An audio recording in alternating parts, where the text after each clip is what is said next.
todo dono de negócio, de empresa que tem sucesso, ele é um bom vendedor. Técnica com processo, porque venda no final do dia é isso. É a mentalidade com técnica e com disciplina de executar. E se ele chegar com uma postura de derrotado, ninguém quer comprar de quem não tá bem, de quem já chega perdido. Fala pessoal, hoje estamos começando mais um episódio do BRB Talk e hoje eu estou com um grande amigo, ele que é diretor de desenvolvimento de negócios na Philips. Se apresenta pra gente. Carlos, muito obrigado, prazer enorme estar aqui com você. Isso aí, eu sou o Alan Brusolato, tenho uma carreira extensa em grandes multinacionais, olhando desde a parte técnica de tecnologia, desenvolvimento de negócios, gestão de projetos. E recentemente venho trabalhando muito forte em desenvolvimento e crescimento de negócios no Brasil e na América Latina. Legal, Alan. Alan, conta pra gente como que iniciou a sua trajetória. Você começou trabalhando com o quê? Quando? Com quantos anos? Bom, vamos lá então. Senta que vem história. Eu sou do interior de São Paulo, de Oswaldo Cruz. É uma cidade que fica entre Marília, Presidente Prudente e Araçatuba. Eu comecei a trabalhar muito cedo, Carlos. Eu comecei a trabalhar com 13 anos. Lá no interior eu tive uma possibilidade de começar a trabalhar numa loja que vendia calçados e eu fazia cobrança. Então, minha primeira ferramenta de trabalho foi uma barra forte. Não sei se você lembra, se você chegou a ver essa bicicleta. Ela devia pesar uns 50 quilos e uma pastinha de cobrança. Então, essa foi a minha primeira ferramenta de trabalho. Então, eu fazia cobrança muito tempo, né, durante todo o dia. E era uma loja que vendia calçados. E aí eu comecei a olhar os vendedores e quis começar a entender esse mundo de vendas. E na época, eu te lembro, eu tinha 13 anos. Sim. E aí eu fazia minha cobrança rápido para poder voltar para a loja e poder começar a atender alguns clientes, vendendo, ofertando. E aí, acho que com 6 meses, eu consegui fazer essa transição da área de cobrador para um vendedor. Então, eu comecei a trabalhar com vendas de calçados dentro dessa loja. E eu trabalhei lá por 3 anos fazendo isso. E foi muito bacana porque eu tive muito contato, tive uma escola muito boa de atendimento a cliente. Só que eu também, desde muito novo, eu comecei a olhar para um novo movimento, para um próximo movimento. Então, o que estava para acontecer? Isso era 93. Então, de 93 a 96. E eu comecei a ver que o meu futuro, ele estava... Eu estava muito forte a questão de computação, programação, mexer com computador. E aí eu comecei a fazer um curso de computação. Sim. E eu tive a sorte de ser convidado para trabalhar numa empresa de computação, de desenvolvimento. Sim. Lá na minha cidade. Como eu já vinha me preparando, eu fiz a transição, né? Fui começar a trabalhar. Só que olha o detalhe, essa oferta era para ganhar metade do que eu ganhava na loja de calçados.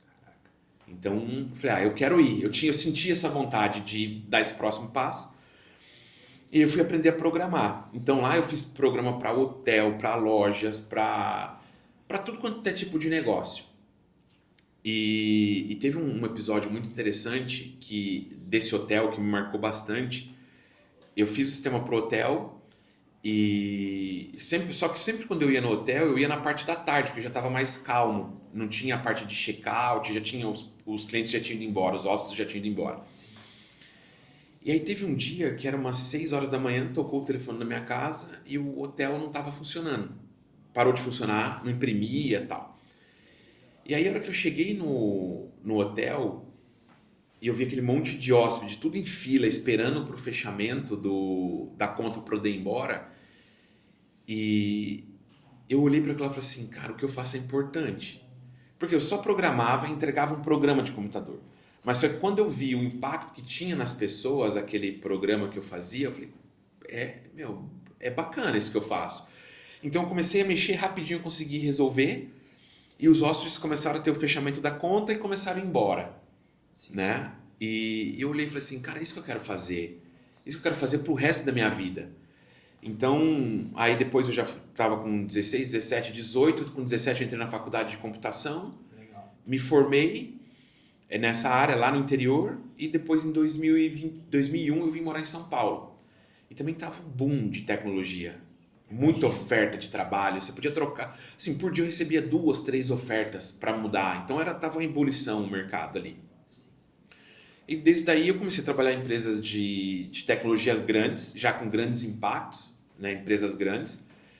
Comecei a viajar bastante, então eu tive um projeto em Brasília, fiquei vários anos indo e voltando para Brasília, na época das telecomunicações, empresas de telecom, muito investimento.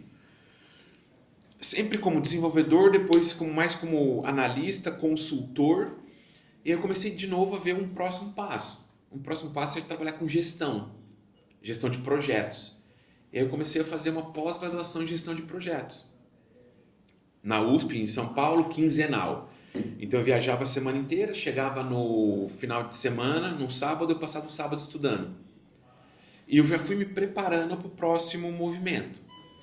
E aí eu tive nesse meio do caminho, uma oferta para trabalhar na Roche, para gerenciar projetos de tecnologia com as ferramentas que eu já trabalhava. Sim.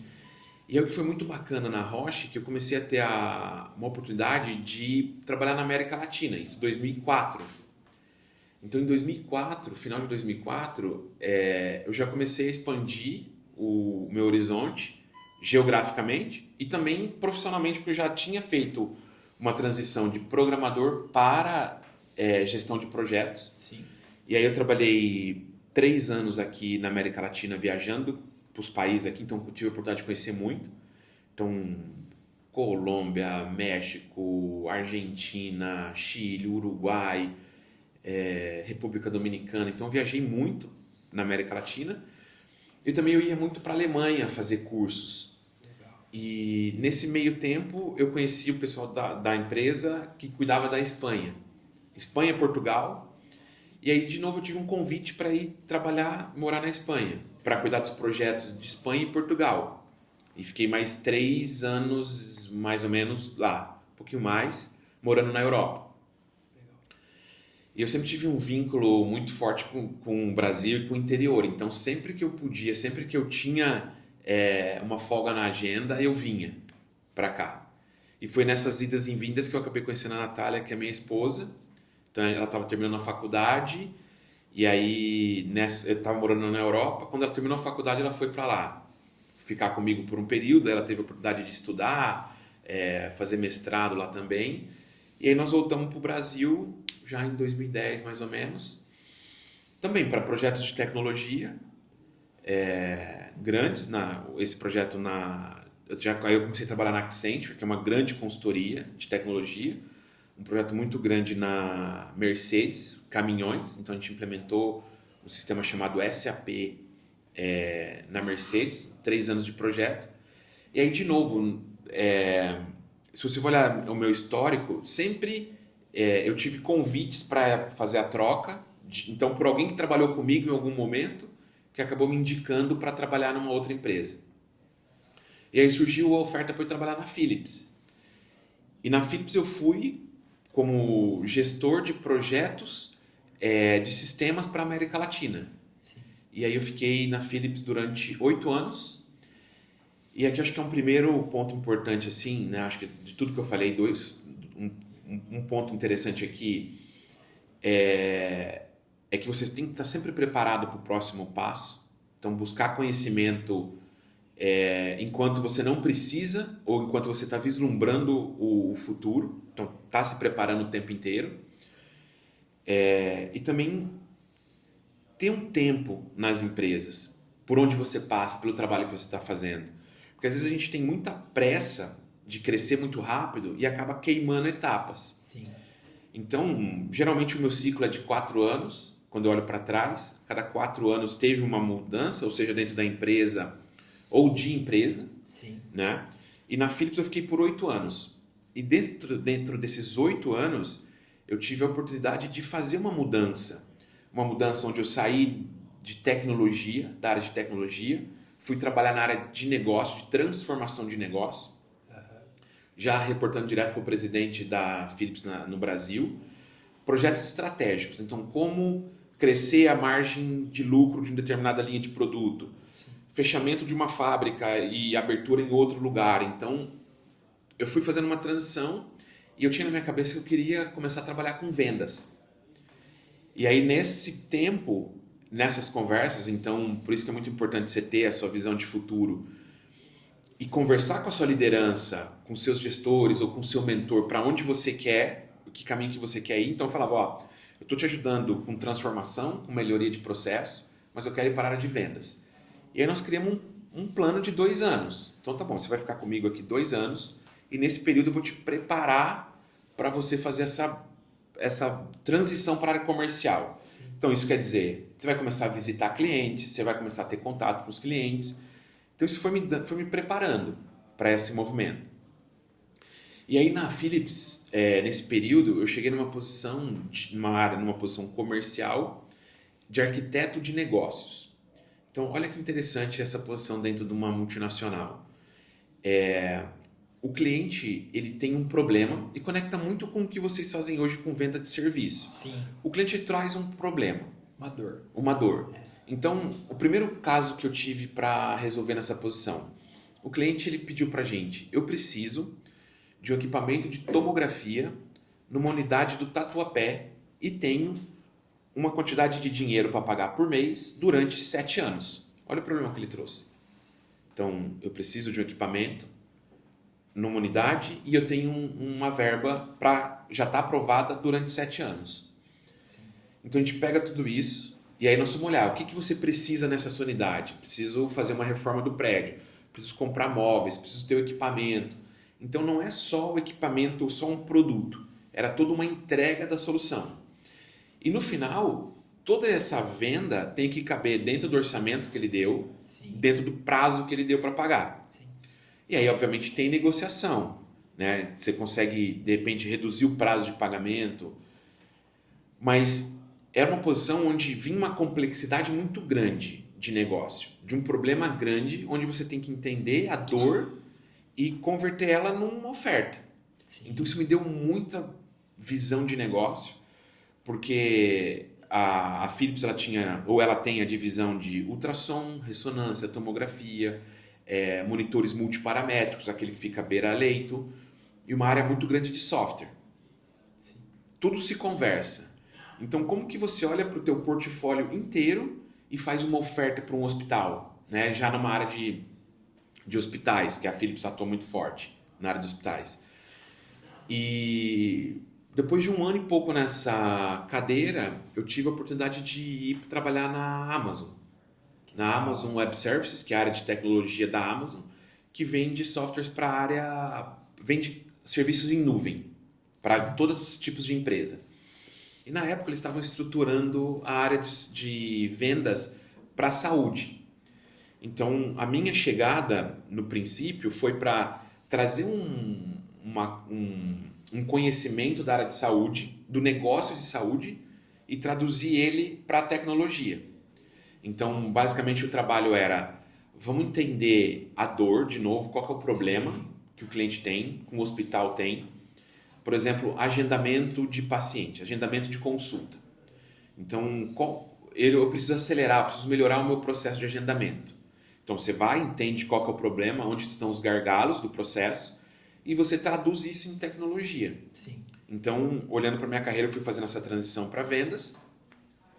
E depois de 2 anos na Amazon, a Philips me chamou de volta para cuidar de uma área de software para gestão de hospitais. Um software muito conhecido no mercado, chamado Tazi. Então, hoje, esse software tem 2.200 hospitais na América Latina, mas começou muito pequeno, como toda empresa. Foi uma aquisição que a Philips fez e hoje minha posição está muito relacionada a direcionamento de mercado, onde a gente vai crescer e como a gente vai crescer e em qual segmento de clientes.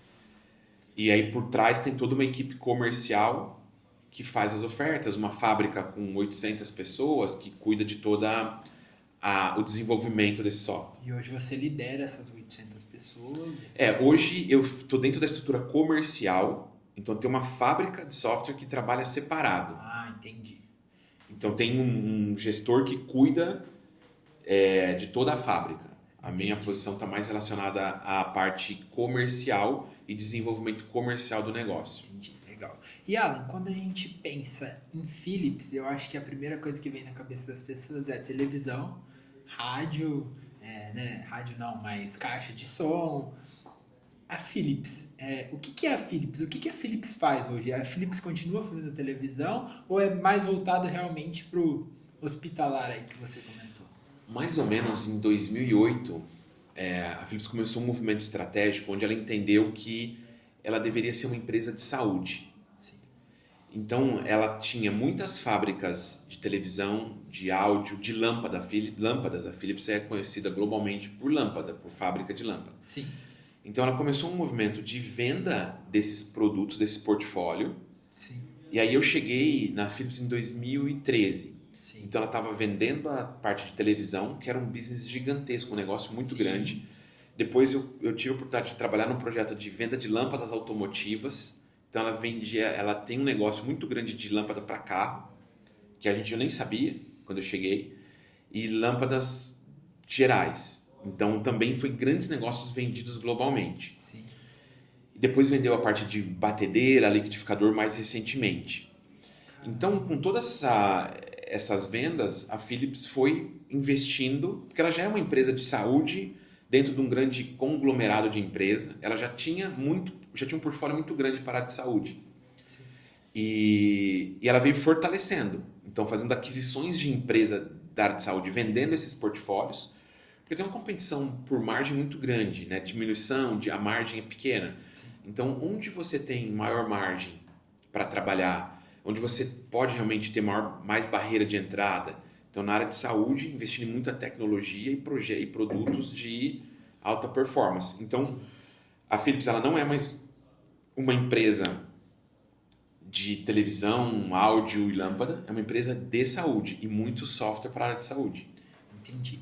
E você comentou comigo que teve momentos que você viajava e você implementava projetos em outros países. Isso. E, consequentemente, você lidava com diversas culturas, né? E como é isso? Como você fazia realmente para lidar com essas diversas culturas, para conseguir fazer uma venda, às vezes, para um... Né, eu penso assim, o brasileiro tem uma forma de pensar, de agir, o mexicano deve ter outra. Como você fazia para lidar com essas diversas culturas? Esse foi um grande aprendizado.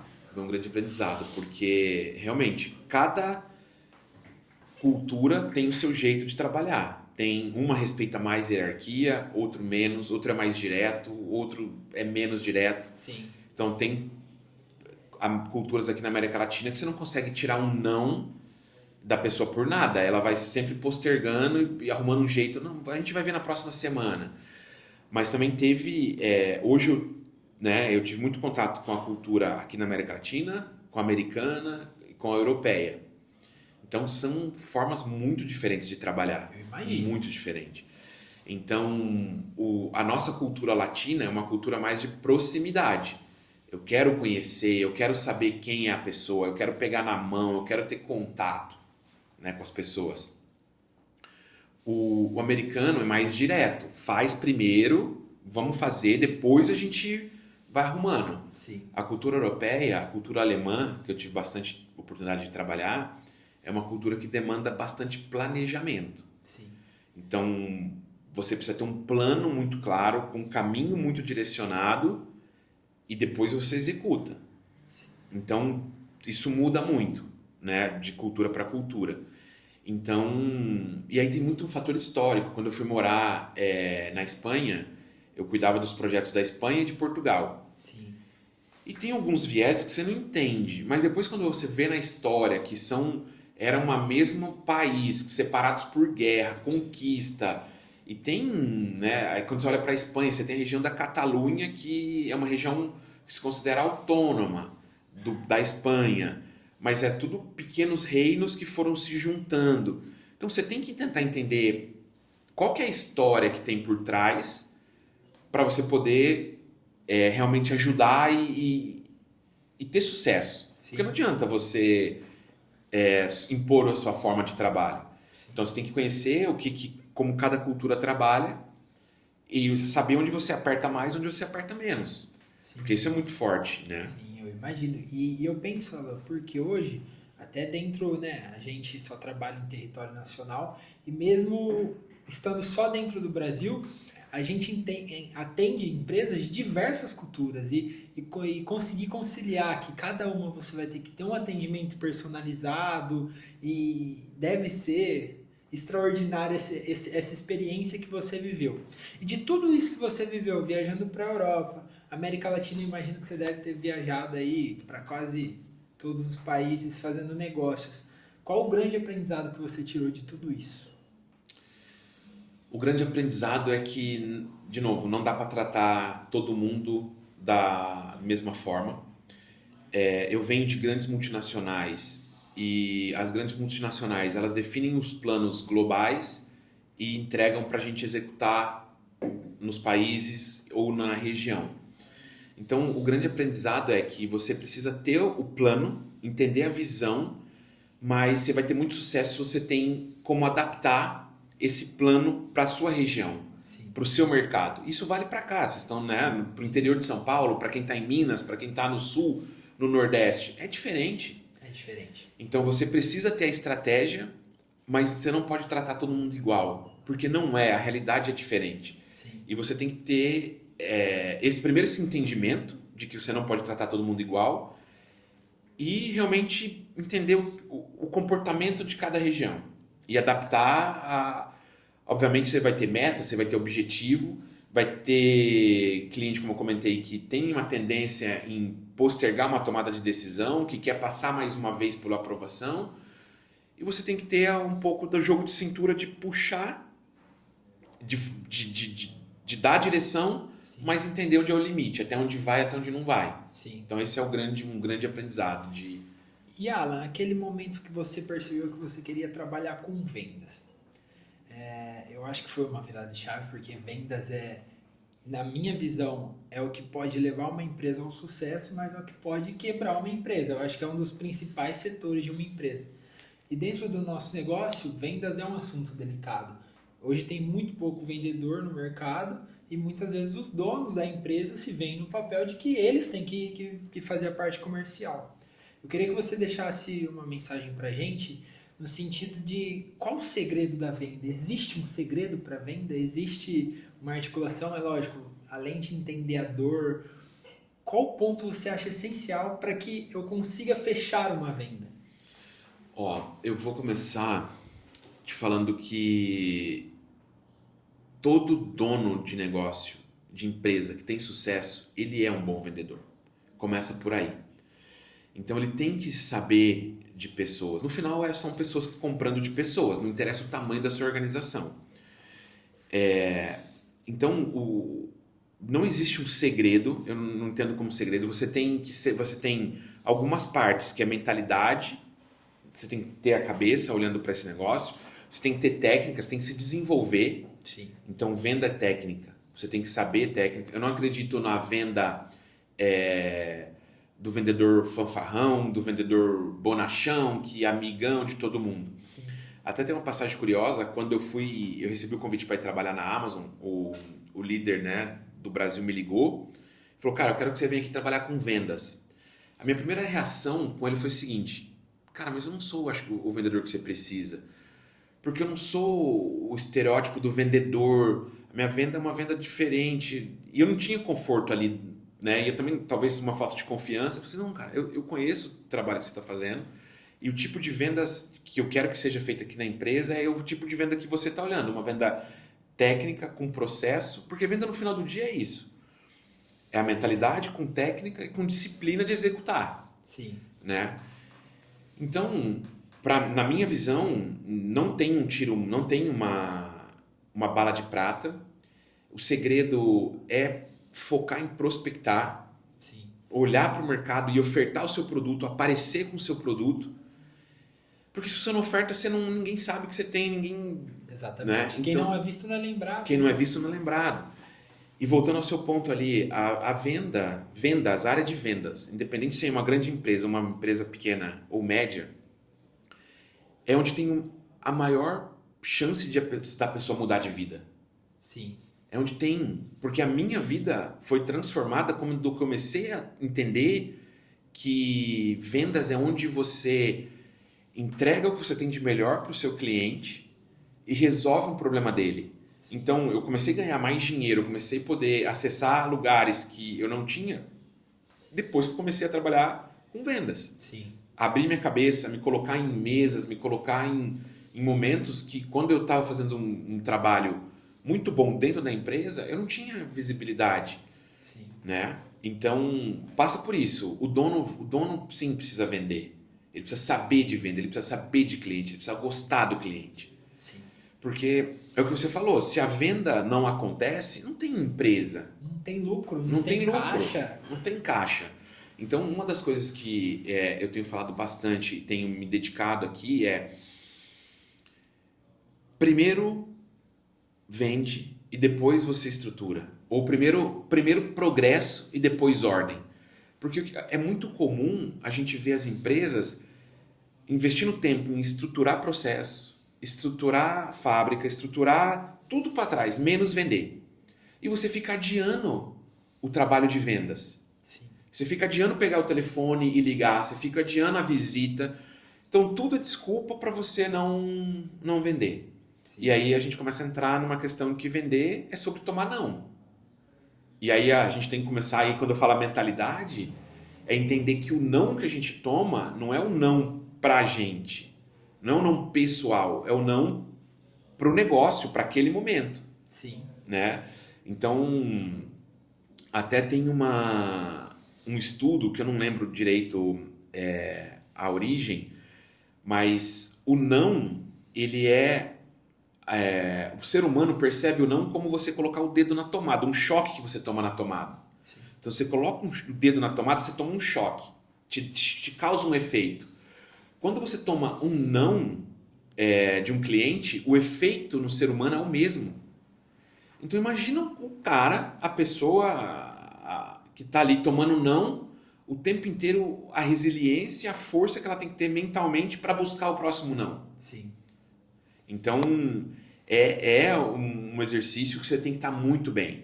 E o que eu falo muito dentro da empresa é que, né, e nas empresas que eu passei, é que o vendedor, quando ele chega de frente do cliente, e aqui fica um ponto para você que está assistindo a gente, empodere o seu vendedor. O seu vendedor ele tem que chegar na frente do cliente com o sentimento de que ele representa uma empresa, ele representa uma história e ele chega forte, ele chega com uma energia boa, porque se ele chegar com uma postura de derrotado, sim, ninguém quer comprar de quem não está bem, de quem já chega perdido. Então, quando você olha para a tua empresa, para a tua estruturação do teu time comercial, passa por esse empoderamento. Sim. Né? Para deixar o time forte, para deixar ele com a mentalidade, cara, você tomou um não agora, mas vamos buscar o próximo não. Sim. E eu acho muito interessante isso, porque você disse agora e eu tenho essa sensação. Às vezes a gente vai no shopping comprar uma roupa, que seja. Você chega na loja, seja nessas lojas de departamentos ou loja de marcas específicas, se você chega, o vendedor ali tá desanimado, sabe, você vê que tá te atendendo com má vontade, não te dá vontade de comprar. Agora você chega, aquele cara que começa a te apresentar o produto, fala do produto, essa camiseta veste assim, a lavagem, cara, muda toda a experiência. Sim, sim. E eu acho que vem da experiência. Eu falo porque a gente vende serviço. Uhum. Serviço não é palpável. Eu não consigo chegar pro meu cliente e falar, isso aqui. Não, eu tenho que apresentar para ele como que vai ser feito, como vai ser executado. Então, eu falo que venda é 100% relacionamento. Sem dúvida. Como você tem construído esse relacionamento com o seu cliente, como você tem atendido o seu cliente. Eu vi uma palestra esses dias de um rapaz falando, né, que não é puxar o saco do seu cliente. Pô, mas você sabe quando que é o dia do aniversário do comprador de uma empresa? Pô, liga para ele, dá um parabéns, porque é relacionamento, entendeu? Assim como eu gosto de ser bem tratado, o meu cliente também gosta. E sobre a parte de ser visto, pra gente foi essencial, Alan, quando a gente mudou a nossa mentalidade. Por quê? Como a gente estava conversando agora há pouco, nós somos uma empresa de serviço e eu não via perspectiva nenhuma em colocar minha empresa na rede social. Porque eu falava, pô, eu vendo para multinacional e eles não vão me contratar vivendo no Instagram. Só que eu entendi que um comprador, um gerente de manutenção é uma pessoa. E essa pessoa está na rede social. Então, para as empresas aí, eu acho que quando você está na rede social, e na minha concepção, quem não tiver na rede social até 2030 está fadado ao fracasso, porque é a maior ferramenta que a gente tem hoje. Então, quando você está na rede social, pode parecer que não tem sentido você fazer uma publicação, às vezes, do serviço que você faz, do produto que você vende. Mas pode ter certeza que o seu cliente é uma pessoa e o seu cliente pode te encontrar por uma rede social. E eu imagino que para você, Alan, que vivenciou tudo isso, conheceu diversos países, manter um bom relacionamento com diversas culturas foi uma parte difícil também, né? Sim, sim, você tem toda a razão. Eu falo, né, que não interessa o tamanho da empresa que você está vendendo, no final ali tem um CPF, tem um comprador, tem um presidente, tem uma equipe de projetos que são uma composição de vários CPFs. Sim. Então, você precisa, como empresa, entender o perfil do seu cliente, o que é importante para ele, qual que é a dor que ele tem. Sim. Né? Porque você vende serviço, você é uma empresa de serviço, Sim. mas você é uma empresa de solução. Exatamente. Você entrega uma solução para um problema que ele tem. E quando você tem uma cadeira de comprador ou de gestor dentro de uma empresa que está comprando um serviço, é a tua reputação que está em jogo. Aí eu falo comprador porque tem a figura do comprador, mas o comprador executa a compra. O seu trabalho como vendas de uma empresa é vender lá para quem está com a necessidade, com a dor, que talvez pode ser uma área de projeto, uma área de tecnologia, uma área de saúde e segurança que precisa fazer algum serviço para melhorar a fábrica. Você vende para ela e ela entrega para o comprador. E o comprador compra. Sim. Né? Então, às vezes, o comprador, uma das coisas que a gente trabalha muito, que a gente tem que trabalhar muito, é que se chegar para o comprador 3 propostas e o comprador decide qual que ele compra, você já perdeu o jogo. Porque ele vai comprar pelo preço, ele vai comprar conforme ele é medido. Então, como que você, empresário, você posiciona a tua empresa para os outros, para quem está comprando, para quem tem a dor? Porque o que acontece? Quem está demandando a compra precisa entregar um projeto. E aí ele precisa confiar que esse projeto vai ser entregue. E ele vai entregar para o comprador e falar assim, compra, tudo bem, tem 3 orçamentos, mas a minha preferência é essa empresa. Porque ela vai me entregar o que eu preciso. E tem um caso curioso que eu uso como um critério meu que eu inventei de desempate quando alguém fica em dúvida de um fornecedor que quer fazer o serviço. Como que funciona? E já aconteceu várias vezes. Nas minhas posições anteriores, eu era da área de tecnologia e a gente estava comprando um software para fazer a gestão da equipe de vendas, por exemplo. Então a equipe está em campo fazendo visita e precisa colocar lá no smartphone quem visitou, o que fez, né? A visita ali. E essas soluções são muito parecidas. Uma tem uma funcionalidade a mais, outra a menos. Um fala que vai fazer também. E aí você chegou num momento de impasse. A gente sentou com compras aqui e os donos do projeto da empresa que precisa do serviço. E aí, qual que a gente compra? O A, o B ou o C? Não, ó, o preço está muito parecido e o que a gente faz? Então, qual que é a pergunta de desempate que funciona? Vai dar problema. Essa solução, qualquer uma das 3, ela vai dar um problema.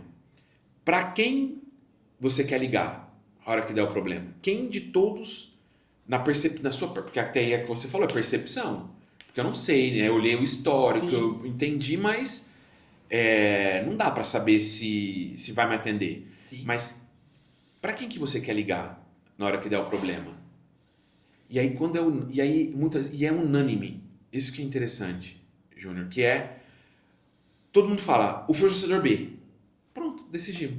Porque ele conquistou, pela credibilidade que ele passou durante o processo, que ele era o melhor. Sim. Então essa é uma dica e que funcionou comigo durante muito tempo. E é muito valiosa. E eu acho que isso entra muito, Alan, no ponto da gente pensar que você, vendedor, você que tem o seu negócio, você não pode ser interesseiro, você tem que ser interessante. Servir primeiro, né? Serve Exatamente. primeiro. Eu não quero te vender só um serviço. Eu quero ajudar você. Eu quero ser um solucionador de problemas na sua empresa. Eu não estou olhando só para o dinheiro. Eu estou olhando, sabe, realmente na sua dor. Ó, eu estou aqui para suprir a sua dor. E eu acho que isso falta muito, Alan. Sabe, as pessoas hoje elas querem vender, né? Independente do produto. Ó, eu tenho esse copo aqui, então, ó, você tem que comprar ele porque tá barato. Não, não é assim. Você está sendo interesseiro, você só está vindo até mim porque você só quer me vender esse copo, entendeu? E eu acho que o relacionamento entra muito nessa parte, né, que você falou. Totalmente, totalmente. É a Porque, assim, primeiro é a confiança. Eu falava muito que a gente vendia sonhos, que a gente ia vender. Então, eu vou ali vender sonho, vender um sonho, né? Sim, Só que eu vi uma frase do fundador da Funada, um refrigerante, uma fábrica de refrigerantes lá de Presidente Prudente, que ele fala que para vender sonho é preciso ter credibilidade. Então, para você vender algo que não é tangível, você precisa ser crível, a pessoa precisa acreditar em você. sim, Então, isso é muito poderoso. sim. E, e, e eu parava na primeira parte do vender sonho. Depois que eu li a frase dele, eu falei, cara, faz total sentido. Porque ninguém compra algo intangível. A gente pode falar do sonho, mas algo intangível se você não passou credibilidade, coerência, Sim, né, nas tuas atitudes ali no dia a dia. sim, E esse relacionamento de olho no olho, pegar na mão, cara, a tecnologia não vai substituir, sabe? Várias vezes eu já fiz viagem, sair de casa de madrugada, pegar um voo para ir para Porto Alegre ou para Brasília ou para algum lugar para sentar por algumas horas com o cliente para a gente ter o contato pessoal e várias vezes e já teve voos muito longos para o México, de eu pensar assim, meu, poderia ser uma chamada pelo Teams, poderia ser online, mas não gera a conexão, não gera o contato, não tem empatia e isso a tecnologia sim, não vai substituir. sim. E se tem alguma coisa que a cultura não é capaz de mudar, é o olho no olho, né? Exato. Isso independente da cultura do país, seja na América Latina, seja na Ásia. O olho no olho sempre vai fazer a diferença. Você apertar a mão da pessoa e falar, ó, eu tô aqui, pode me ligar. E a gente aprendeu isso com você, inclusive no encontro do Partners. A gente tinha uma grande dificuldade no nosso processo comercial. A gente teve um vendedor e até por culpa nossa, né, aqui minha e do meu pai, que são os diretores, não acabou não dando certo. E aquele dia lá você comentou sobre você foi até o México para apertar a mão do comprador. Do CEO da empresa. Sim, para falar, ó, eu tô aqui, não tô falando que não vai dar problema, mas se der problema eu tô aqui, pode me ligar. E isso gera uma confiança, muda o jogo totalmente, né? Muda o jogo. E aqui nesse episódio, obviamente que eu fui lá representar aquelas 800 pessoas que estavam por trás, outros diretores. Mas por quê? Porque eu tinha a confiança, e aí quando eu falo que o seu vendedor ele tem que se sentir empoderado e forte, porque eu, antes de ir para lá, apertar a mão do cliente, eu chamei todo mundo e falei, ó, essa é a situação. Eu tô indo para lá, eu vou assumir alguns compromissos com o cliente, só que não sou eu, porque eu não posso fazer isso sozinho. Sim. Nós estamos juntos nessa tomada de decisão, nesse ponto com o cliente? Sim, todo mundo junto. Então, eu fui o porta-voz que foi lá e pegou na mão, que nós vamos ter... Vai dar problema, mas eu tô junto, e aí o meu CPF você vai me ligar, só que eu tenho outros colegas e companheiros de trabalho que vão estar comigo Sim. nesse negócio. E aí poder explicar para ele, nós vamos colocar uma equipe aqui, ali, quais são as suas dores? As minhas preocupações equipe de suporte no México, eu preciso ter gente no México, eu preciso ter consultoria no México. E aí eu assumi uma série de compromissos em 25 com esse cliente, em 2025. Agora, em 26, em janeiro, fevereiro, março, em abril de 26, nós fizemos um evento para toda a nossa base de clientes no México e foi muito gratificante poder ver aquele cliente ali e todos os meus colegas que cumpriram o que eles me prometeram e eu cumpri o que eu prometi e o cliente olhar para mim e falar assim, cara, você entregou tudo que você me prometeu. Tudo que você falou. Então, é gratificante quando você trabalha numa empresa com pessoas que te dão esse respaldo, te dão o suporte. Porque a pior coisa que pode ser é quando acontece uma venda, isso, gente, é raro, mas acontece muito, do vendedor vendeu e fala, meu Deus, e agora? Vendi. Como que eu vou entregar? Como que eu vou entregar? Então, o que a gente vai... Como que vai ser isso? Porque é um problema. Eu vendi porque eu preciso vender, Sim. só que eu sei que vai ter alguma falha no processo, o cliente vai ficar me ligando, e aí eu vou ter que começar a enrolar o cliente. Isso não é vida pro time comercial. Exatamente. Porque qual que é o melhor cliente nosso? Qual que é o melhor cliente? É o cliente atual, é para quem a gente já vende. Então a gente gasta muita energia buscando e prospectando clientes novos e a gente não olha para a nossa base de clientes, para quem eu já vendi, para quem eu estou vendendo, como eu estou atendendo, como eu estou cuidando dele. Então, porque dá trabalho. Dá. E às vezes eu quero ficar olhando pro novo, pra mídia social, pro Instagram, igual Sim. você falou, só que você tem uma empresa que já tem muitos anos, já tem uma carteira de clientes. Sim. Então, como que está o seu pós-venda? O pós-venda não é só depois que você vendeu, instalou, fez o serviço e foi embora. É voltar periodicamente. E aí? Você está precisando de alguma coisa? Que mais? Que mais que você tem? Você tem alguma coisa, algum trabalho? Sim. E ir lá pedir uma visita. E na hora que você está andando pela fábrica dele, na empresa dele, você vai ver que falta alguma coisa, que é alguma coisa. Porque as pessoas se acostumam, o olhar acostuma a ver aquele problema todo dia e deixa de ser um grande problema. E quando você faz essa visita e você conversa, vê a loja, vê o negócio, fala, cara, e essa parede que está quebrando? E esse suporte que está... Esse fio que está pendurado. Esse fio que está pendurado. Pô, sua empresa merecia uma infraestrutura melhor aqui, um quadro elétrico mais apresentável, né? Então, esse é o ponto. A gente precisa estar olhando para a nossa base de clientes e vendendo na nossa base de clientes. Não, totalmente. E eu vejo um problema, Alan, é que as pessoas pensam muito assim, eu preciso expandir minha carteira de clientes para buscar o dinheiro novo. Só que às vezes esse dinheiro já está na onde você trabalha, entendeu? E eu acho que esse pós-venda que você comentou é essencial. A gente começou a fazer isso de um tempo para cá, de tipo assim, a gente estava muito preocupado em atender novas empresas. A gente precisava abrir a carteira e a gente atende tanta empresa boa, só que o nosso pós-venda não estava fluindo.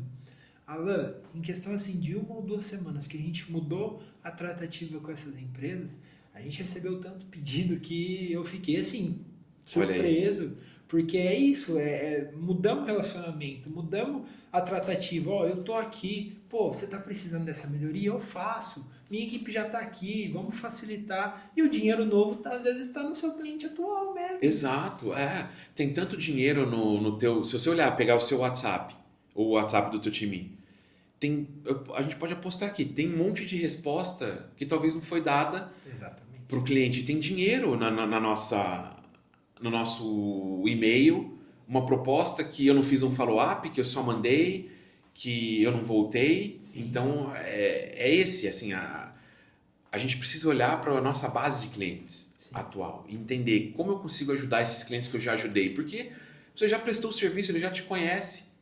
É a falta de ter essa rotina, essa disciplina de voltar e visitar ele, de cuidar da base. A gente trabalha muito no mercado, em vendas, com um vendedor que a gente chama... o termo é fazendeiro e caçador, né? Tem o termo em inglês. Então, o vendedor fazendeiro é o que cuida da base de clientes. Ele está o tempo inteiro cultivando a base de clientes, ofertando novos serviços, né? Novos produtos, novos serviços. Ele está o tempo inteiro, ele faz aquele cliente comprar mais. Sim. Então ele está trabalhando na sua base de clientes. E você tem o caçador, que esse aí é o que busca o novo, né? Então são perfis diferentes de profissionais. Um perfil que... o caçador, por essência, ele é mais agressivo.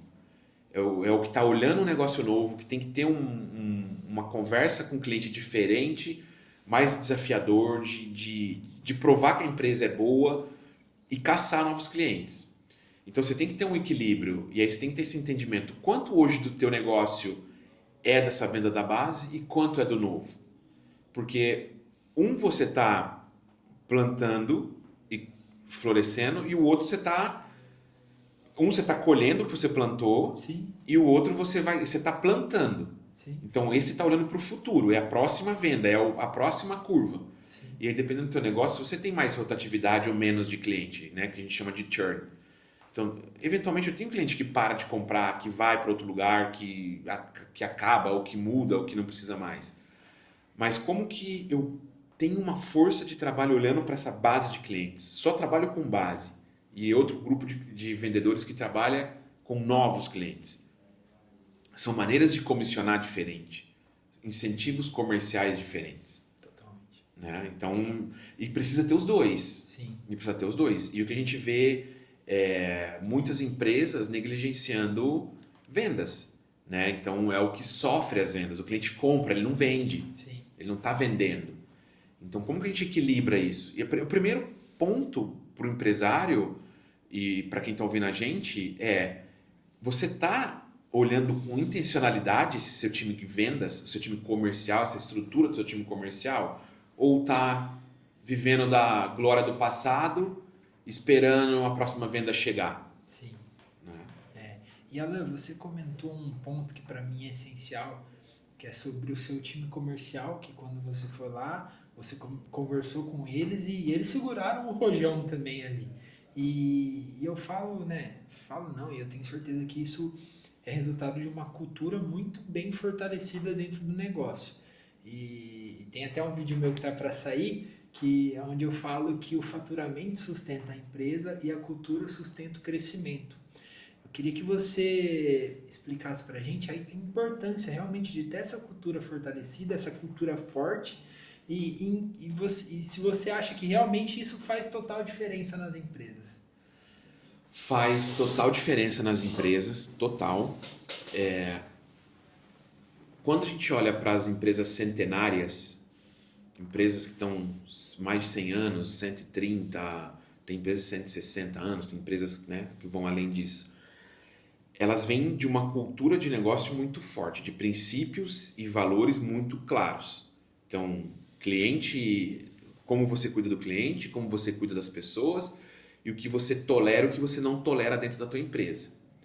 E esses são os comportamentos que você tem que se adequar para você poder trabalhar na empresa. Então, a cultura é o que você tolera na tua empresa, é a cultura dela. Então, eu tolero chegar atrasado, eu tolero entrar em reunião que eu não respeitei o tempo dos outros, o que eu tolero algum posicionamento mais agressivo ou menos agressivo. Tem princípios que a gente não negocia. Então, princípios e valores da empresa. Então, por exemplo, corrupção ou assédio, ou um funcionário que teve um desvio ainda que pequeno.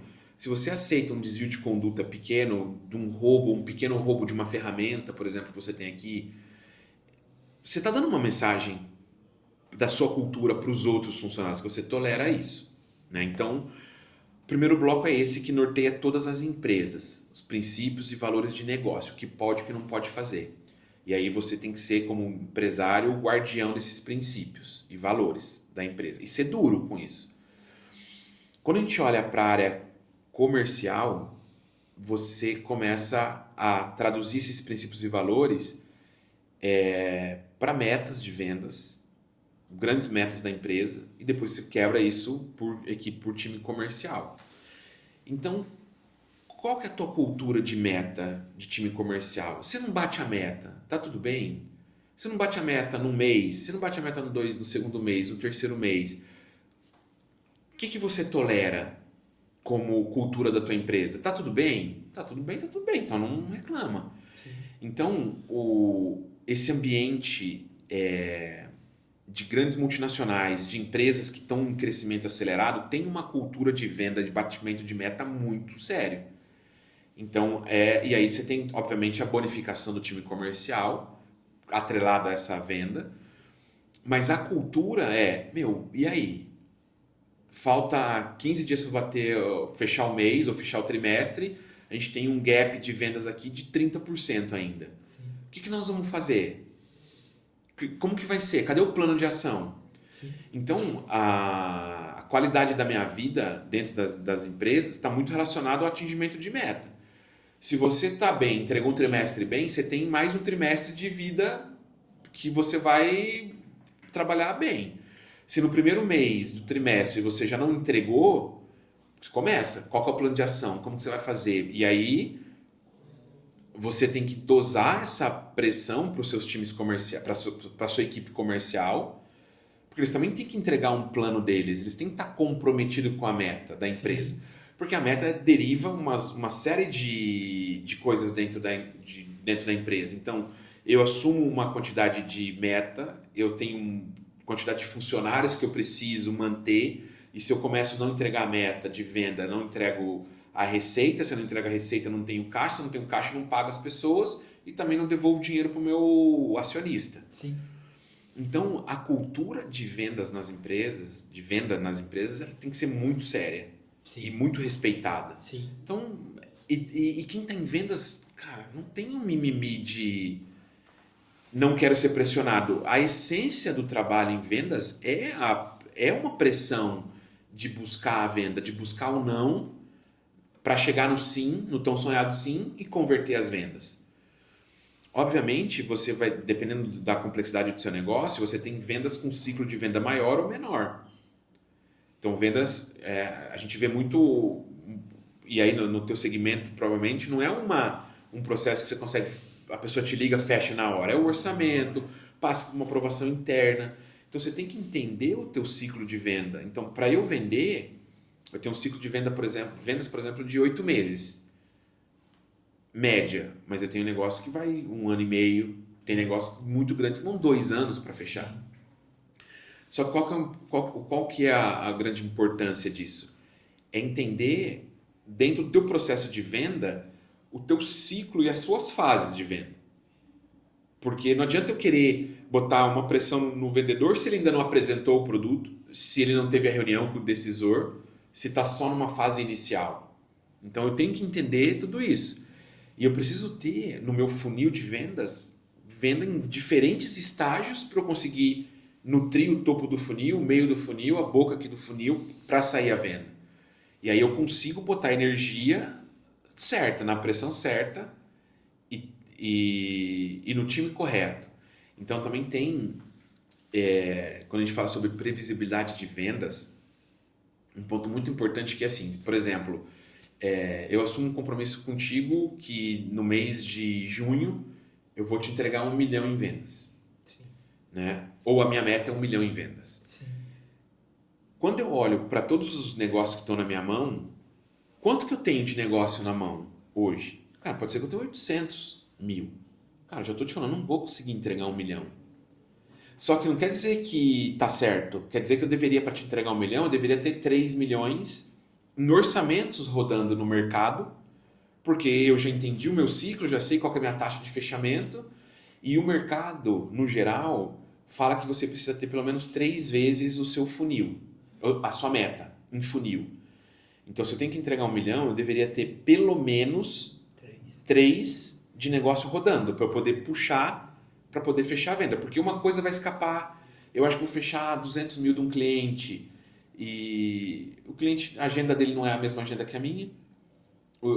Para uma agenda, para uma reunião de apresentação, mover 1, 2 semanas é muito fácil. Então, escorrega de um mês para o outro. Então, ter essa disciplina. E aí são, quando a gente fala sobre técnica de venda, ligar, prospectar, é um mundo.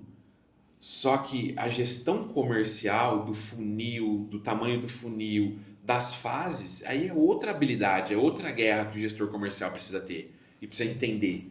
Porque aí ele consegue, se ele domina esses números, taxa de conversão, quantos eu preciso ofertar, quantos orçamentos eu preciso vender para fechar qual que é o tamanho da minha fase, qual que é o meu ciclo de venda. Porque hoje, por exemplo, Um orçamento que você manda hoje, pelo teu histórico, você só vai fechar ele daqui 3, 4 semanas, por exemplo. Então, se você precisa fechar um mês e você olha para os seus orçamentos que você enviou e todos são enviados essa semana, cara, você sabe que pelo histórico você não vai fechar em uma semana esse negócio. Sim. Então, tudo isso é um domínio e são conhecimentos diferentes que você tem que ter do teu ciclo de vendas e dos teus projetos, né? E eu vejo, Alan, você falou que grandes multinacionais, a cultura de vendas é um assunto muito forte, muito, né? É muito fortalecido isso, só que pequenas e médias empresas parecem que evitam falar. Evitam, sabe, criar a cultura de vendas, principalmente pequenas empresas. Eu tiro até pela gente mesmo, né? A gente trouxe a questão da cultura empresarial, né? Trouxemos os nossos valores para dentro da empresa, só que a gente nunca tinha pensado em estabelecer uma cultura de vendas. Então, o meu vendedor não tinha uma meta bem estabelecida. Essa questão, por exemplo, desse número que você passou aqui, para gerar 1 milhão em negócio, você tem que ter 3 rodando, né? 3 milhões. Eu nunca nem tinha pensado nisso. Então, eu falo assim, né? Às vezes a gente quer ser grande, a gente quer chegar em altos lugares, né? E a gente não pensa como uma empresa grande, né? E eu acho que é mais fácil a gente estabelecer esses valores, essa cultura de venda enquanto a gente está pequena do que depois que a gente for crescendo, né? Exato, exato. Você está falando que eu até lembrei de um colega que um dia ele perguntou para mim, aqui, ele do interior aqui, ele falou assim, me fala um pouco sobre o que é essa meta que você tanto fala, porque ele é um empresário, tem uma empresa acho que deve ter uns 20 anos já a empresa. E o que é meta? Por que você fala de meta? Por que você tem uma meta de venda? Por que você tem meta? Não é só venda, por que você tem metas na empresa? Cara, porque onde você quer chegar, né? Quando você olha para a tua empresa, onde você quer chegar com a tua empresa, quando você olha para o teu CPF, para o CPF dos teus sócios, onde vocês querem estar como pessoas? Em que lugar? Esse lugar que vocês querem chegar vão demandar novos sonhos, vão demandar uma empresa mais madura. Não, eu quero... hoje eu tenho uma empresa, mas ela é extremamente dependente da minha atuação. Eu quero ter uma empresa que dependa menos de mim, porque eu quero ter mais tempo com a minha família, com meu filho, eu quero poder viajar. Para isso, o que eu preciso fazer? O que eu preciso ter? Eu preciso ter mais pessoas, eu preciso vender mais, eu preciso olhar para uma meta de redução de custo, enfim, para onde você quer chegar. E quando você estabelece essas metas de crescimento, é meio que você coloca um objetivo para onde você quer ir e você assume um compromisso de chegar. E eu vejo que quando você assume esse compromisso, você torna ele público. E não atingir esse compromisso, você se expõe. Então, se você chegar aqui na tua empresa e falar, nossa meta é faturar 200 mil no mês, e você não faz os 200 mil, cara, você está se expondo. Sim. Então, você não fez por quê? Porque não dá ou porque você não sabe fazer? Então, isso é uma provocação aqui, porque às vezes você recebe um objetivo, um problema muito grande, e aí você fala assim, não dá para fazer. Não dá para fazer ou você não sabe fazer? Porque se olha para o lado, tem muita gente fazendo. Essa é a questão. E se você não sabe fazer, vai buscar conhecimento para fazer. Né? Exatamente. Então você tem que olhar para onde você quer estar no futuro, como empresa, a tua empresa e vocês como sócio e vocês que estão assistindo a gente, onde vocês querem chegar? E aí vocês têm que estabelecer as metas. Então a minha meta é ter uma casa, é ter um carro, é poder viajar. Então como que eu faço essa meta para a empresa? Mas o que muita gente esquece é a minha meta pessoal, Sim. do meu CPF. Então quando eu olho para minha empresa, eu cheguei a comentar com vocês, as empresas têm 3 razões de vida, né? Ou ela vai ser uma empresa que ela vai ser herdada, ela vai ser vendida, ou ela vai quebrar, ou ela vai falir. Quando olha para a empresa, para onde você está indo? O que você quer construir como empresário? É uma empresa perene que eu vou herdar do meu pai ou eu construí com meu pai, com meus irmãos e vou dar continuidade e depois eu quero passar ela para meus filhos, ou eu quero preparar ela para vender, para que seja vendida e depois eu quero fazer outra coisa. Quanto mais clareza você tem sobre o que você quer no seu CPF, fica mais fácil depois para você definir os objetivos e metas da empresa. Sim. Mas as empresas precisam... Porque, por exemplo, assim, eu não tenho meta, eu não quero trabalhar com meta. Mas é só você olhar a inflação que você teve de um ano para o outro.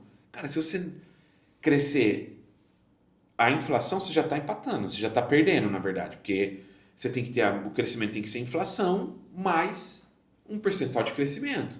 Então, como que eu estabeleço minha primeira meta? A primeira coisa que eu faria era quanto que eu faturo hoje, né? Aí eu falo faturamento, mas o que interessa lá é a última linha do teu DRE. Quanto dinheiro está sobrando, né? Então, quando eu olho para o próximo ano, você tem que crescer obrigatoriamente a inflação, porque senão você só vai trocar dinheiro. Então, esse tem que ser um primeiro drive. Mas o que mais que eu quero fazer? Então, tem empresa, não, eu quero crescer a inflação mais 15%, para poder ter saldo, para poder, lá na minha última linha, sobrar dinheiro para eu poder reinvestir, para poder crescer, modernizar a empresa, colocar carros novos, ferramentas mais modernas para poder fazer melhor serviço. Então, essa é uma boa maneira de olhar para os objetivos. E aí você tem técnicas que você fala, eu vou olhar para a inflação mais X%. Então, essa é a minha meta do ano.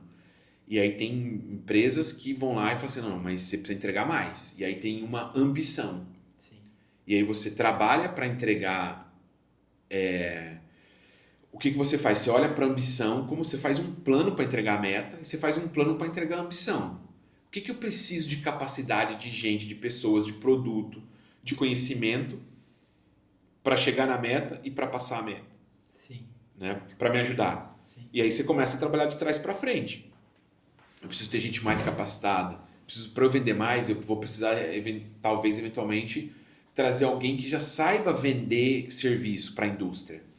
Né? A grande contradição é que eu vejo, eu vou contratar, formar, vou trazer alguém pronto do mercado. Sim. Eu gosto muito da ideia de trazer, formar, para poder exercer a função. Porque quando você traz, forma, você embute os seus valores e culturas da sua empresa. Né? Só que depende. Às vezes eu preciso ser rápido. Resultado para amanhã. Para amanhã. Então eu preciso trazer alguém de mercado que conheça esse mercado, que vai chegar jogando, e ao mesmo tempo eu vou começar a criar o meu time aqui dentro de casa. Sim. E eu acho que isso tem tudo a ver com a questão de profissionalizar a empresa mesmo, né? A gente é uma pequena empresa e a gente sofre muito com isso.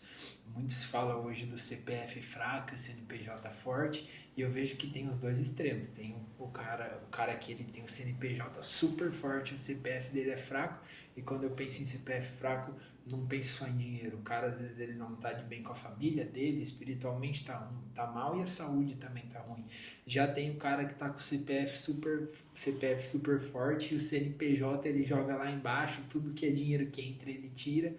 E eu queria que você falasse pra gente, Alan, uma dica, na verdade, para não misturar as duas coisas e conseguir ter um CPF forte com um CNPJ forte, entendeu? Vamos começar pelo CPF. Eu acho que se você não estiver bem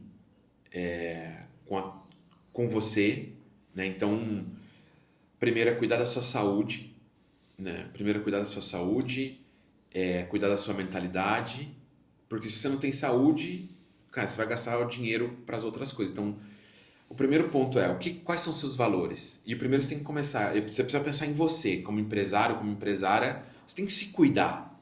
E se cuidar é da sua máquina, do ser humano que você é, do que você come, do exercício que você pratica. E uma coisa que para mim faz muita diferença é estar com a minha família. Então, estar com a minha esposa, estar com meu filho. Tem muito valor poder colocar o meu filho para dormir todo dia. Então, é um momento que eu gosto muito de estar ali com ele naquele momento. De poder... Por quê? Porque é um momento que baixa a energia e a gente consegue ter altas conversas ali. Sim. Traz as ideias dele do dia E para mim aquilo tem um efeito terapêutico muito forte, Sim. né? E quando você olha para a empresa, eu vejo isso muito em empresários que despriorizam a empresa para se capitalizar, né? E tudo que ganha realmente tira da empresa. Então o ponto é esse: você tem que entender a meta que você quer ter para a tua empresa e onde você quer chegar e fazer essa separação muito clara, porque a gente até fala, né, que o pequeno empresário ele mistura a vida da empresa, os dinheiros. Sim. Então a primeira coisa é separar. Quando você está falando de grandes empresas é diferente, porque você não tem acesso a misturar as coisas. Tem um super time estruturado de finanças, de controladoria. Então isso não é tanto uma preocupação, né? Mas como empresário, eu vejo, né, aí a dica que eu dou para os empresários é realmente separa a vida pessoal da empresarial financeiramente, olha para a tua saúde mental, espiritual da sua família, o que é valor para a sua família, e dentro da empresa ter a disciplina de entender o seu negócio, de entender os seus números, o que funciona, o que não está funcionando. Então, é importante ter esse momento de poder separar realmente um do outro. E no final, é que eu falo assim, você separa, mas quando se é uma empresa familiar, você está falando o tempo inteiro da tua empresa, você mistura as coisas, mas como que em determinados pontos eu desligo aqui e falo, ó, e aí tem um ponto que é como que eu vou dizer, ter a intencionalidade, né? Então, se eu tô na minha empresa, eu tô na empresa, eu tô cuidando da empresa, meu foco tá na empresa. Eu sei que eu não vou falar com a minha esposa durante o dia inteiro, eu sei que as coisas vão ter que acontecer, mas eu tô aqui de cabeça na minha empresa. Quando eu tô com a minha família, eu boto a energia e boto foco na minha família.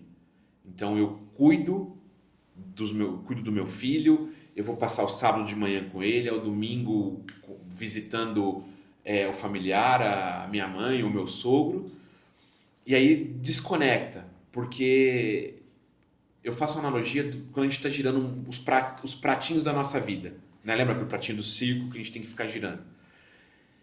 O maior erro que a gente tem, que a gente pode cometer, é querer girar todos na mesma intensidade e ao mesmo tempo.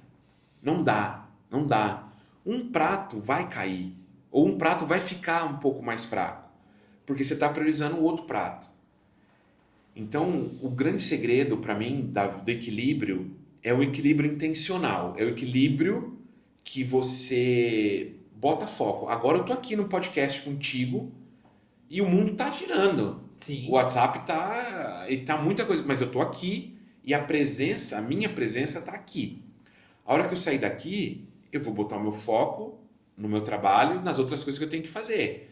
E outras coisas vão perder prioridade. Sim. Então, o que é prioridade naquele momento? Sim. Então, é ter um equilíbrio com intenção. Sim. Sabendo que em alguns momentos não é prioridade e eu não vou fazer. Exatamente. Então, qual que é o problema da vez? É esse. Então, vamos focar aqui. Sim, e eu vejo que o empresário se perde muito nessa questão de ser intencional e fazer o seu melhor naquilo que você está se propondo a fazer. E eu falo porque, né, outro vídeo que eu até gravei e já até saiu, o empresário hoje ele só se preocupa em dar presente, em suprir a casa financeiramente, mas ele não entende que o mais importante é realmente a presença.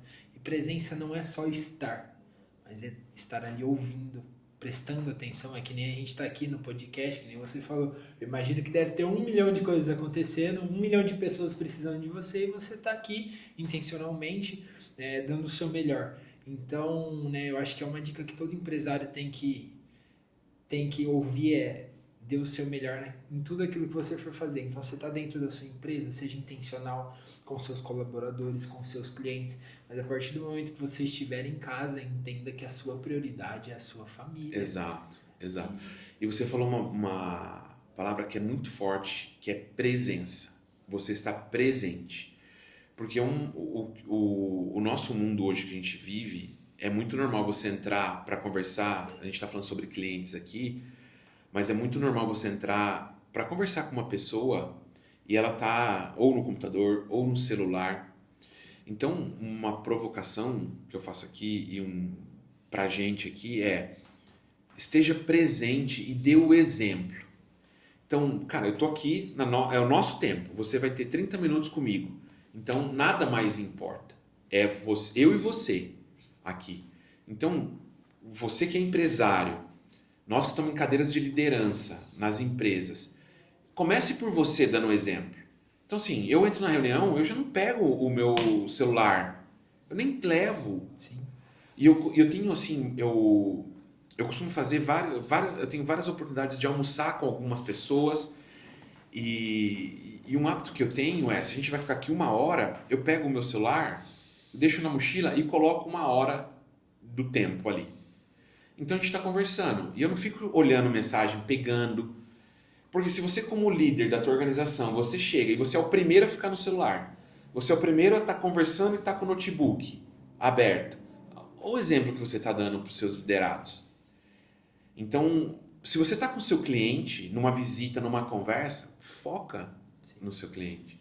Ouve, esteja presente e ouça com o propósito de entender, né? Um outro erro é, que eu vejo muito, as pessoas elas ouvem para responder. Elas não ouvem para entender. Elas ouvem, eu quero uma escuta, não é uma escuta ativa, eu não estou preocupado com você. Então, eu acho que eu acredito muito que eu tive grandes referências, grandes líderes. E os maiores líderes que eu trabalhei, que eu tive a oportunidade de conviver, quando você está interagindo com eles, você sai com uma sensação de que você importa. Que você é importante. Não interessa a hierarquia. Foi aquele tempo do almoço, aquele tempo daquela reunião, daquela reunião de feedback, que você sai e fala assim, cara, esse cara prestou atenção em mim. Exatamente. Ele não está ali só cumprindo um papel institucional, ele está ouvindo o que eu estou falando. Então, isso tem muito valor, muito valor. E a gente precisa ter isso muito forte, tem que ser intencional na presença. Sim. Eu acho que o ponto importante, Alan, é pensar que isso, independente se sua reunião demorar 3 horas ou 30 minutos. É o que você falou, estar presente, realmente, escutativa, presta atenção, tenta entender, se não entendeu, pergunta, sabe? Eu acho que isso faz toda a diferença. E deixa eu te contar uma outra coisa. Numa dessas funções que eu tive, eu trabalhava na área que a gente chamava de transformação de negócio. Né? Então, é melhoria contínua, é aplicar metodologia Lean para olhar mudança na empresa. Sim.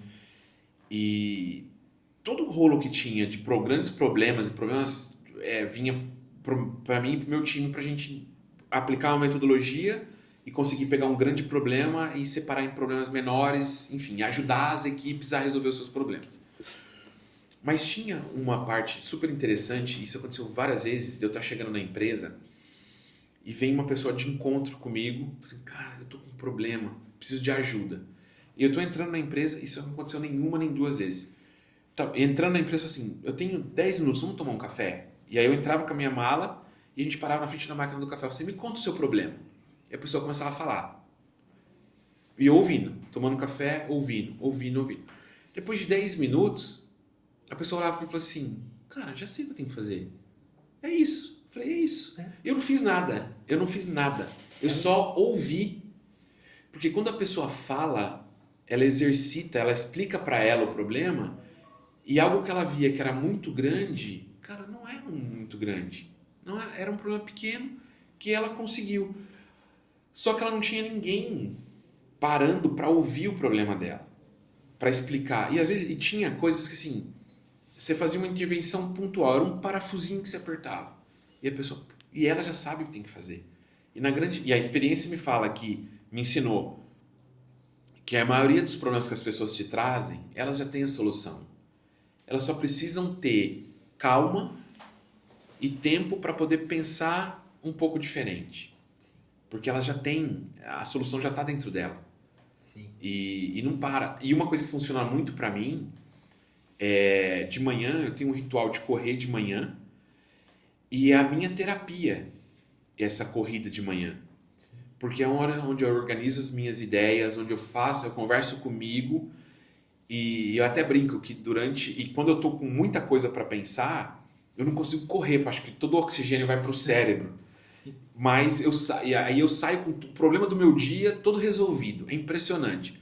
Até eu abrir o notebook. A hora que eu abro o notebook, chega o primeiro e-mail, todo o meu plano. Foi por água abaixo. Mas eu já consegui entender. Sim. Então, às vezes, eu olho de uma forma diferente para um problema e é o meu jeito. E o dia que eu não tenho esse ritual, não é igual. Eu preciso, quando eu estou com alguma coisa muito importante para resolver, ter esse meu ritual é importante para mim.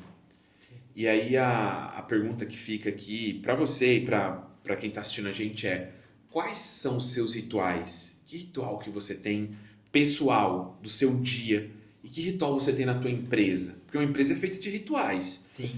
Você quer saber como que uma empresa trabalha? Assim, me conta os seus rituais. Sim. Como que é a sua segunda-feira? Como que é a sua quarta? Como que é a sua sexta? Como que você fecha o dia? Como que você fecha o seu dia? Como que você vai dormir? Que reflexão você faz? Então, tudo isso são rituais. Sim. E cada um você tem que encontrar o seu e estabelecer o seu. E muitas vezes que eu não consigo participar de alguma reunião ou de algum evento, de algum desses rituais, eu faço muita questão de que o time mantenha e cumpra o ritual. Sim. Porque é um jeito de você se exercitar. Sim. E Alan, eu queria que você deixasse, como forma de dica, eu queria que o Alan de hoje, um homem que conquistou grandes coisas, atingiu grandes lugares, pensasse em uma dica que o Alan de hoje daria para o Alan de 13 anos, que começou a vida profissional, e puxasse lá atrás tudo que você passou, qual dica você daria para aquele menino que começou a sua vida profissional? Cara, essa pergunta agora me pegou de desprevenido aqui, mas o Alan dos 13 anos sempre teve muitos sonhos. E eu tenho muitos sonhos ainda. Então, o que eu falaria para ele acredita que no final tudo vai dar certo. Sim. Que talvez vão acontecer coisas no seu caminho que você não entende, mas que no futuro vai fazer sentido.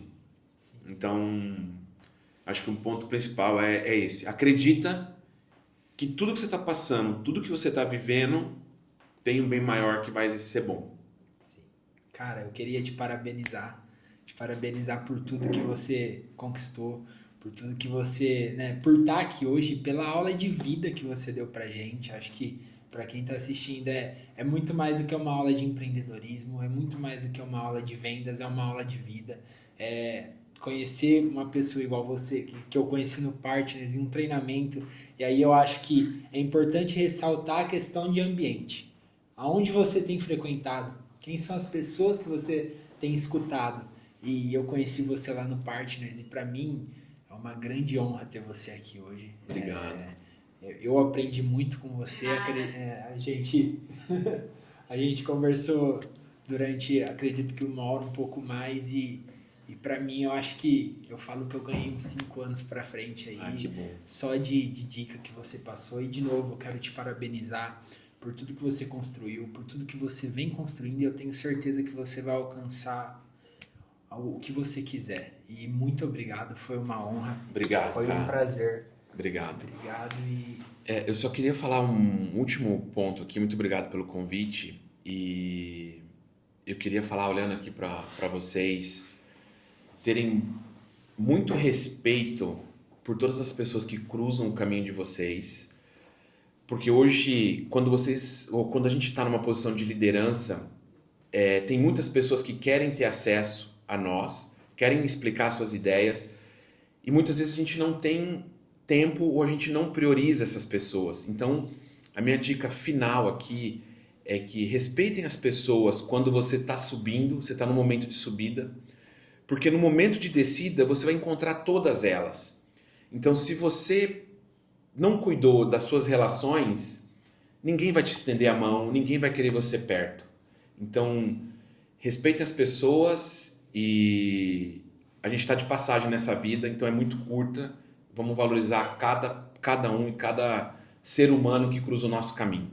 Muito obrigado e conta comigo. É uma alegria estar aqui com você. Eu que agradeço, Alan, que Deus continue abençoando grandiosamente a sua vida. A vocês que assistiram, eu também tenho muito a agradecer. Obrigado por vir até aqui. O link, o arroba do Instagram do Alan vai estar aqui na bio. Que Deus continue abençoando a vida de vocês grandiosamente. Amém.